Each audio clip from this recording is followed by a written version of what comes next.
রাত পোহালেই পবিত্র ঈদ উল ফিতর সেই আনন্দঘন মুহূর্তকে সামনে রেখে আজ সারাদিন ঈদের বাজারে ছিল মানুষের উপচে পড়া ভিড় আর ব্যস্ততা। সকাল থেকে শুরু করে রাত পর্যন্ত কাপড়ের মার্কেটগুলোতে ছিল ক্রেতাদের দল। ছোট বড় সবাই নতুন পোশাক কিনতে ছুটে এসেছে, দোকানেরও ব্যস্ত সময় পার করছেন। পছন্দের পোশাক খুঁজে পেতে কেউ সময় নিচ্ছে, আবার কেউ দ্রুত কিনে নিচ্ছেন ঈদের প্রস্তুতি শেষ করতে। এদিকে মুদিমালের দোকানগুলিতেও কম ব্যস্ততা নয়। সেমাই, লুডুস, চিনি, দুধ, ঈদের খাবারের প্রধান উপকরণ কিনতে ভিড় জমিয়েছে মানুষ।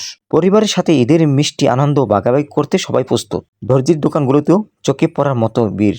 নতুন শার্ট, প্যান্ট, পাঞ্জাবি নিতে শেষ মুহূর্তেও ব্যস্ততা চলছে। কেউ নিজের পোশাক ঠিকঠাক হচ্ছে কিনা দেখে নিচ্ছেন, আবার কেউ তাড়াহুড়া করে সংগ্রহ করছেন নিজের অর্ডার। অন্যদিকে সেলুনগুলিতেও ছিল সমান ভিড়। ঈদের আগে নিজেকে একটু ফ্রেশ আর পরিপাটি করে তুলতে অনেকেই চুল কাটাচ্ছেন, দাড়িও ঠিক করছেন।